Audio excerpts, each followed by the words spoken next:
Sabay-sabay natin alamin ang mga kaganapan na nangyayari sa ating bansa.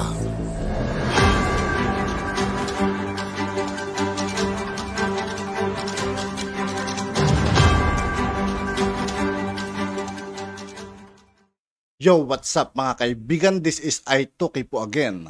Ngayon nandito naman ulit tayo sa channel ni Pinas News Insider. Dito naman ulit tayo magbibigay ng komento at reaksyon. Kaya samahan nyo ako guys. Let's go! Ito ang balita ngayon. Trending at viral ngayon sa social media. Ang di umano'y balitang dating senator na si Franklin Drilon pumalag sa proposal na palitan ang pangalan ng Ninoy Aquino International Airport dahil ito raw ay lantarang pamumulitika ng mga Marcos. Pero bago ang lahat, kung bago ka pa lamang sa aming Sa lahat ng hindi pa nakasubscribe mga kaibigan kay Pinas News Insider, mag-subscribe na po tayo at huwag nyo rin pong kalimutan mag-subscribe dito sa aking channel ay please huwag kalimutang i-like ang video at mag-subscribe at i-click ang notification bell para mas maging updated pa kayo lalo sa lahat pa ng bagong video na i-upload namin. At ito na nga mga kababayan, dating senator na si Franklin Drilon nagsalita na kung sino ang magtangkang palitan ng pangalan ng NAIA ay siguradong namumulitika. Ito ang naging pahayag ng dating senator. Ngunit buwelta naman ng mga anti-Aquino ay wala naman ding dahilan noon ang mga Aquino na baguhin ang Manila International Airport. Pero Totoo yun mga kaibigan ano. Tapos sila ngayon kung makapag-react akala mo naman apektado sila mga kaibigan. Kung tutusin mas maganda pa talaga mga kaibigan kung papalitan yung pangalan ng NAIA na yan Di ba? Bakit pinalitan pa rin nila ito ng Ninoy Aquino International Airport? Ayon pa sa kanila, hindi naman daw deserve ni Ninoy Aquino ang naturang parangal dahil hindi naman siya naging totoong bayani ng ating bansa. Tama. Bagkus, ito pa nga di umano daw ang sumira sa ating bansang Pilipinas. Marami nga sa ating mga kababayan ang nananawagan kay Pangulong Bongbong Marcos. Bakit hindi na lang palitan ng NAIA ng MIA at ibalik ang dating pangalan nito? Dahil hindi naman ang mga Aquino ang nagmamay-ari ng airport, kundi ang taong bayan. Dahil nga sa balitang ito, hindi naman mapigilan ng marami sa ating mga kababayan na magbigay ng kanilang hinaing at komento sa mundo ng social media. At ayon pa sa kanila, dapat lang ibalik sa dating pangalan ng airport natin, si Drilon, namumulitika. Nasusuka ako tuwing naririnig ko Ninoy na wala namang nagawang mabuti para sa Pilipino. Bagkus, siya ang dahilan kung bakit naiwan tayo ng Singapore at ibang bansa. Tama. Huwag pakinggan si Drilon. Isa pa rin na walang nagawa para sa mga ordinaryong tao. Drilon, ikaw pala ang gumawa ng batas para tawaging bayani si Ninoy Aquino. Mangmang. Paano naging bayani yun mga kaibigan? Drilon is mangmang. Di ka nag-iisip, abogado ka pa naman. Sinira mo ang pangalan mo, idol pa naman kita. Noon, hindi ka dapat manalo kahit anong posisyon sa gobyerno. Tama. Walang dahilan nga na pinalitan. Dapat MIA talaga ang name. Bakit kasi pangalan ng tao pa ang ipinangalan? Diba isang pamulitika din? Sana alam ni Drilon ang sinasabi niya. Please PBBM, pakibalik na sa dating pangalan ng ating airport. Ibalik sa Manila International Airport para naman hindi na mag-alala ang mga lalapag na pasahero dyan. Dahil sa mga nangyayari noon at sa ngayon na hindi magandang balita sa ating airport. Walang karapatan ng Aquino name dyan dahil wala silang nagawang mabuti sa bansa. Anong problema, Drilon? Wala namang karapatan din ng Aquino na ilagay sa pangalan niya ang MIA. MIA ang pangalan ng airport ng Pilipinas at ito ay pag-aari ng Pilipinas at taong bayan. Dahil sa kasikiman ng mga Aquino, lahat ng pag-aari ng bayan ay kinangkam nila, pati ang personal na yaman ng mga Marcos, kinamkam din nila. Alam ng mga Pilipino, lahat ng tungkol sa mga Aquino ay gawa-gawa lang at puro katang-isip ng mga Aquino at mga kamponya na hanggang ngayon nabubuhay sa matinding ilusyon. Magbago na kayo dahil puro basura ang ipinaglalaban ninyo. Yung pagkilala nilang bayani mga kaibigan kay Ninoy Aquino, isang malaking kalokohan at ilusyon. Wala mga kaibigan. Sino pa man naniniwala ngayon dyan? At wala nang naniniwala sa inyo. Alam nyo, galit na galit talaga sila sa mga, yan po yung problema na yung hinahangaan nilang mga pangulo ay walang nagawa sa buhay. Tama. Kaya, pag may mga ginagawa po yung katulad si Pangulong Duterte, dahil sila ang tanging nagawa ng mga Aquino, mga paborito nilang presidente, yung mga hinahangaan nila, ang tanging nila nagawa ay mga rebulto ng asawa, ng mga magulang. Kaya galit na galit po sila pag may mga malalaking project. Di ba? Sinisiraan nila. Katulad nitong airport. Maganda po yan pag yan nayari yung airport na yan. Malapit po sa Metro Manila, di ba? Ibig sabihin, yung naiya na problemado tayo dahil sobrang sikip, dito na po lahat po ng taga-norte. Diyan na po sila, international airport na yan. At hindi po doble lang ng NAIA eh. Masyadong malaki to kumpara sa NAIA. Itong ginagawang airport dito sa Bulacan. May katotohanan po ba? Ngayon sinisisi nila, kaya bumaba sa Bulacan dahil nasira yung kalikasan nung nagtayo ng airport. Ganun po yung ano nila eh, no? Panay sira ng kalikasan. Pati nga yung Dolomite, nasira daw yung kalikasan eh. Yan yung mga nung nagkaroon ng Dolomite, nasira yung kalikasan. No? Pumangit yung Manila Bay.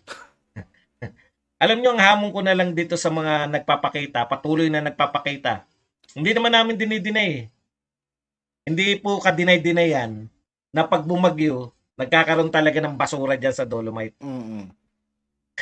Ano pong beach ang hindi nagkakaroon ng basura pagkatapos ng bagyo? Ibig sabihin yung lahat ng beach, pag bumagyo, marami sa inyo taga-probinsya, marami sa inyo taga-tabing dagat. Totoo po ba yun na sa Dolomite lang nagkakadumi pag merong pagkatapos ng bagyo?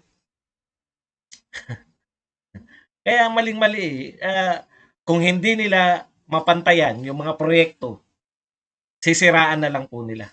Diba? O kaya, aangkinin. Inaangkin nila. Okay, balik po tayo rito sa Bulacan Airport. Kaya po ako takantaka eh. Hindi naman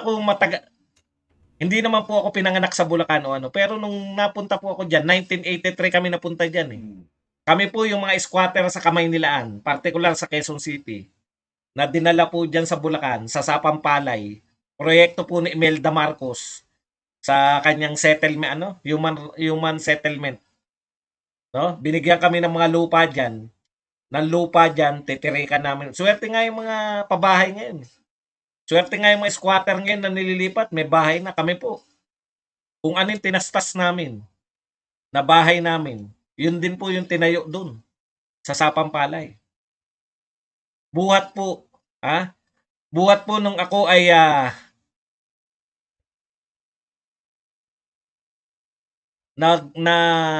napunta riyan sa Bulacan. Alam na po namin yan. Bahain po ang Bulacan. Yun lang sa amin na hindi binaba dahil nasa bundok kami.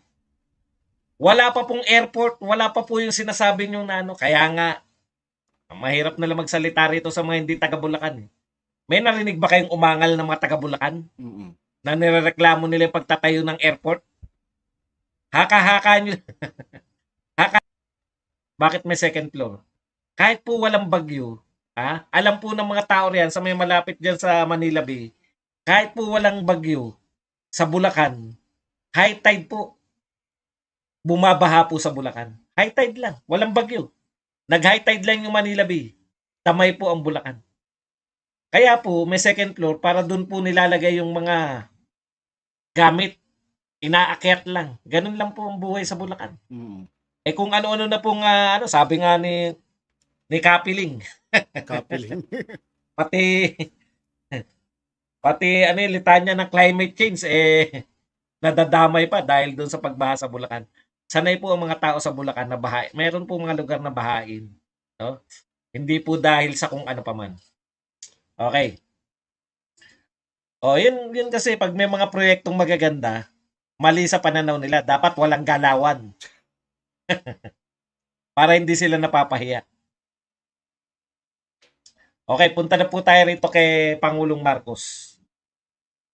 Yung pong nariyan pala. Nariyan pala yun. Meron pong ano si Pangulong Marcos. Hindi ko nakuna ng picture eh. Tingnan ko nga kung nakuna ko ng picture. Narito sa ginagamit kong camera, nariyan eh. Hindi ko naisip yun. Hindi ko tuloy mabasa. Okay, sa pagkakatanda ko na lang, no?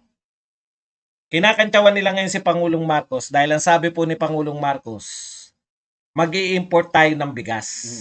At dahil mag-El Nino, magmamahal ang bigas, no? Tapos ipapakita nila yung speech ni Pangulong Marcos dito sa zona na bumaba ang presyo. Ipapakita na naman niya na magmamahal ang presyo ng bigas. Ano ba talaga? No? Parang gusto nila ipakita na nagsisinungaling si Pangulong Marcos. Hindi nyo ba naunawaan na nangyari talaga sa Pilipinas? Ang purpose nyo lang ba talaga ay bumira lang ng bumira?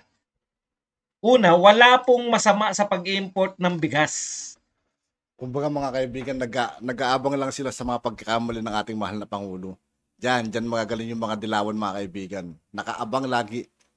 Hindi po si Pangulong Marcos ang unang nag-import ng bigas. Matagal na po tayong nag-i-import ng bigas. Kung hindi po tayo mag-i-import ng bigas, kaya nyo ba mga 150 per kilo? Eh, yung problema sa inyo eh. No?